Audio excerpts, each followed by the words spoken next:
नमस्कार भाई लोग, कैसे हैं आप लोग। तो आज की इस वीडियो में एक बार फिर से मैं आपका बहुत ही ज़्यादा स्वागत करता हूँ आपके ही अपने चैनल टेक्निकल ट्रेडर में। और बताइए कैसे हैं आप लोग। देखिए, आज के इस वीडियो में हम बात करने वाले हैं फ्यूचर ग्रुप के बारे में, फ्यूचर रिटेल के बारे में। देखिए, खबरें तो बहुत बढ़िया निकल कर आई। सैटरडे को डील हुई रिलायंस के साथ। रिलायंस ने इसके बिज़नेस को खरीद लिया। रिटेल, वेयर हाउसिंग, लॉजिस्टिक और भी एक दो बिजनेसेस हैं, लगभग 4 बिजनेस को खरीदा है। लेकिन उसके बाद देखिए हुआ क्या। तेज़ी तो ठीक ठाक दिखी। सैटरडे को डील हुई, मंडे तक अच्छी खासी तेज़ी देखने को मिली फ्यूचर ग्रुप के अंदर। Future retail, future warehouse, future fashions वगैरह के अंदर अच्छी खासी रैली देखने को मिली। लेकिन हुआ क्या, मंगलवार से क्या हुआ। मंगलवार से लेकर यदि फ्यूचर रिटेल की मैं बात करूं, जिसमें कि बिज़नेस को खरीदा है रिलायंस इंडस्ट्रीज़ ने, उसमें क्या हुआ। देखिए, उसमें पिछले 3 दिनों से लोअर सर्किट लग रही है। 10% 10% की लोअर सर्किट लग रही है और आज भी 10% की लोअर सर्किट लगी है और लगभग लगभग 118 रुपये पर आकर वह बंद हुई है। तो चल क्या रहा है। खबर तो इतनी अच्छी आई। रिलायंस इंडस्ट्रीज़ मतलब इतनी बड़ी कंपनी है, उसने इसके रिटेल को बिज़नेस को खरीद लिया। उसके बाद तो अच्छी खासी रैली होनी चाहिए, अच्छी तेज़ी रहनी चाहिए। लेकिन हुआ उसका उल्टा। तो देखिए, इस वीडियो में हम सारा गेम, सारा माजरा को समझेंगे। आपको करना क्या है, अगर आपने पोजीशंस ली हुई हैं तो होल्ड करना है, एग्जिट करना है। और ये जो उठापटक चल रहा है, गेम क्या है, पूरा का पूरा माजरा को समझने वाले हैं इसी वीडियो में। तो रिक्वेस्ट एक ही करना चाहूँगा कि मेरा प्रयास आप लोगों को अच्छा लगे। यदि यह वीडियो आपको लगे कि कुछ आपने इससे सीखा, तो आपका भी कर्तव्य बनता है कि वीडियो को लाइक करके हौसला बढ़ाएं। तो चलिए वीडियो को आगे बढ़ाते हैं। तो ये हम फ्यूचर रिटेल के चार्ट के ऊपर आ गए हैं। 1 डे की यह कैंडल है। यहाँ पर आप देख सकते हैं कि पिछले 3 दिनों में देखिए क्या हालत हुई है। लगभग लगभग 30% यह 3 दिनों में करेक्ट हो चुका है।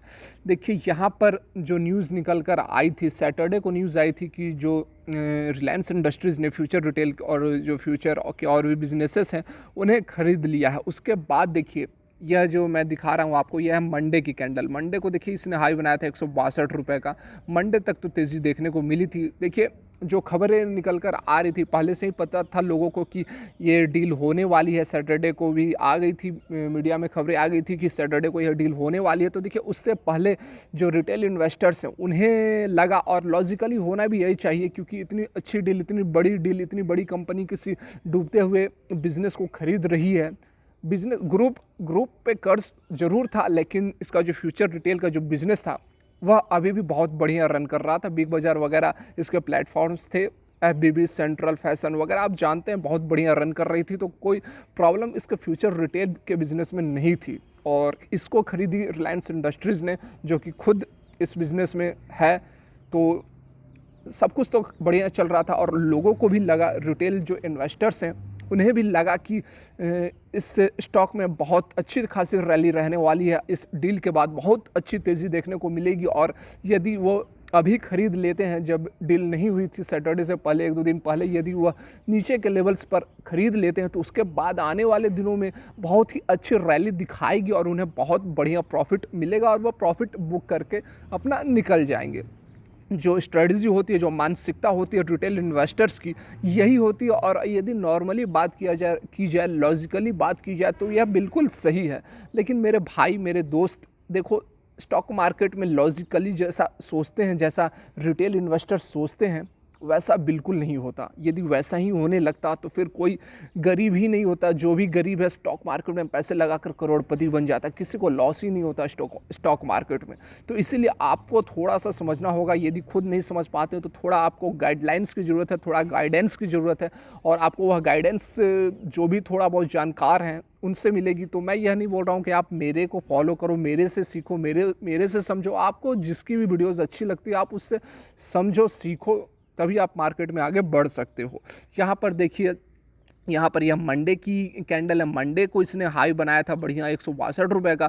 उससे पहले देखिए 3 दिनों में इसने अच्छी रैली दिखाई थी। लगभग लगभग आप देख सकते हैं 117 रुपये से लेकर 162 रुपये तक 4 दिनों के अंदर देखिए इसने 1, 2, 3, 4 दिन नहीं, 3 ही दिन, देखिए 1, 2 और यह तीसरी दिन।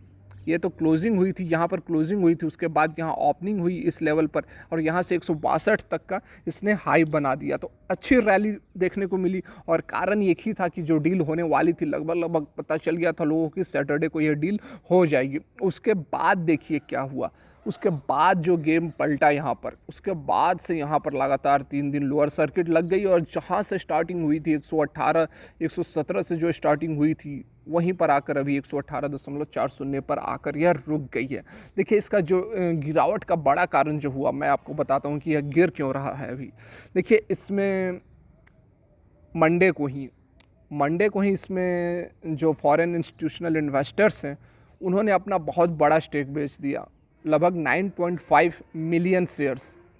9.5 मिलियन शेयर्स जो थे फ्यूचर रिटेल के उन्होंने बेच दिया। मैं आपको दिखा भी देता हूँ, यहाँ पर आप देख सकते हैं, आपको पता भी होगा, मैं आपको बता भी देता हूँ कि जो वर्ल्ड के बहुत बड़े सबसे बड़े सॉवरेन वेल्थ फंड है गवर्नमेंट पेंशन फंड ग्लोबल, उन्होंने 9.5 मिलियन शेयर को बेच दिया, जिससे कि 1.75% जो उनका स्टेक था उसे बेच दिया। टोटल उनके पास 2.28% का स्टेक था फ्यूचर रिटेल में और 9.5 मिलियन शेयर को बेचने के बाद उनके पास जो लगभग बचा है आधे ही परसेंट 0.50% का स्टेक अभी भी बचा हुआ है। देखिए यह जो रेट था उन्होंने बेचा है 158.61 पर share on NSE national stock exchange पर बेचा गया है और यह जो बिक्री की गई है मंडे को बिक्री की गई है। देख सकते हैं आप यहाँ पर मार्केट ऑन मंडे, तो देखिए मंडे को बेचा गया। यहाँ पर एक चीज़ और भी आपको समझनी होगी कि देखिए रिटेल इन्वेस्टर्स क्या करते हैं कि देखते हैं कि डील हो रही है, बहुत बढ़िया डील हुई है, तो वो क्या करते हैं कि पोजीशंस लेने लगते हैं, ऊपर के लेवल्स पर भी जाकर पोजीशंस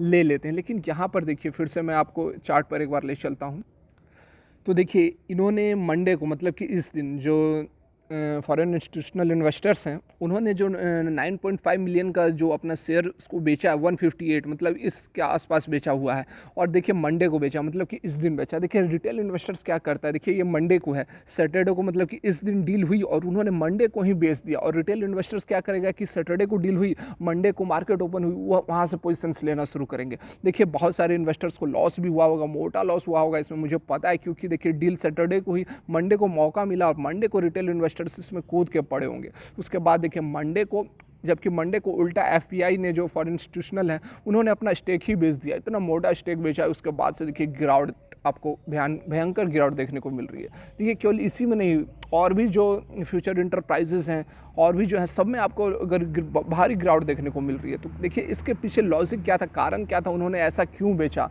क्योंकि जैसा कि आप लोगों को लग रहा है, उन्हें भी, जो फॉरेन इंस्टीट्यूशनल, उन्हें भी लगना चाहिए कि अब तो बहुत बड़ी डील हुई है, अब तो बहुत और भी रैली देखने को मिलेगी, तो अभी क्यों बेच रहे हैं और आने वाले समय में बेचेंगे।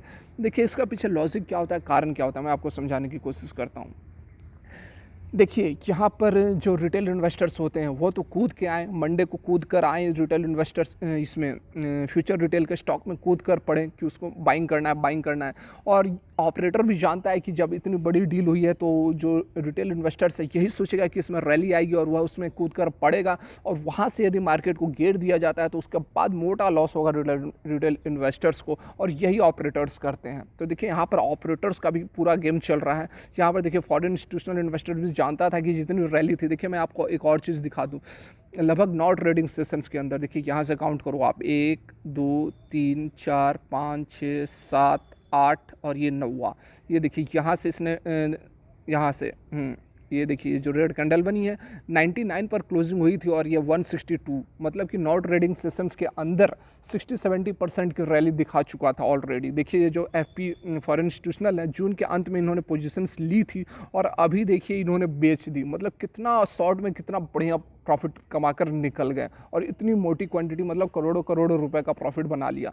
देखिए यही चीज़ समझना होगा हमें भी, हमें करोड़ों का प्रॉफिट नहीं बनाना है, लेकिन हमें स्ट्रेटजी अपनानी होगी। जो बड़े इन्वेस्टर्स जिस तरह से चाल चलते हैं, जिस तरह से स्टेप लेते हैं, उसी तरह से हमें भी उन स्टेप्स को पकड़कर चलना होगा।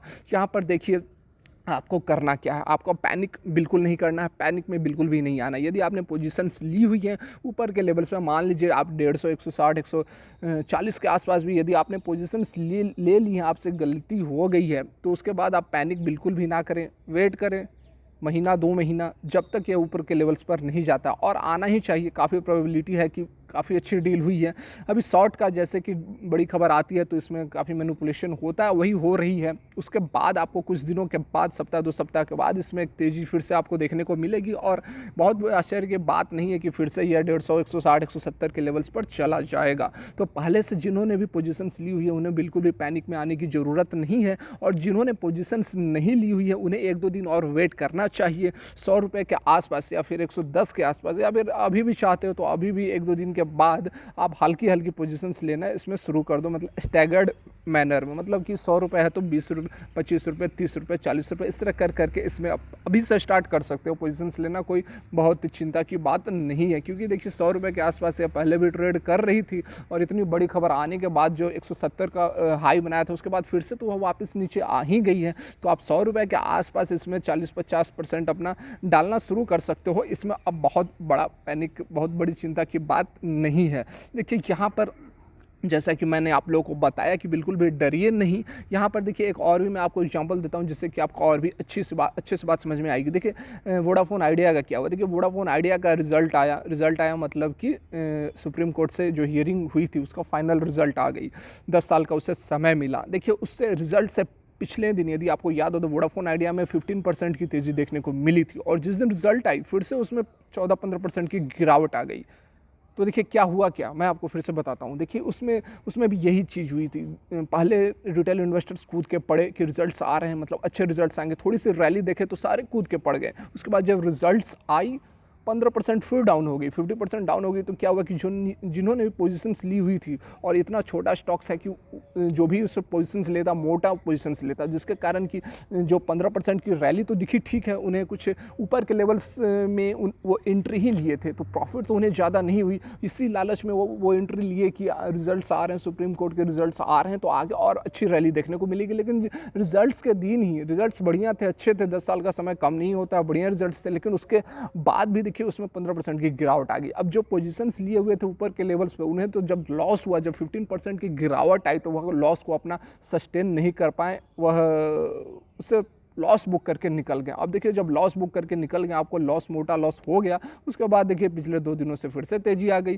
तो देखिए यही होती है स्ट्रेटजी रिटेल इन्वेस्टर्स को बेवकूफ़ बनाने का। तो आपको बिल्कुल एकदम अलर्ट रहना है, बिल्कुल भी आपको सचेत रहना है कि किस तरह से ये चाल चल रहे हैं, आपको भी उसी तरह से चाल चलनी है, स्ट्रेटजी अपनानी है।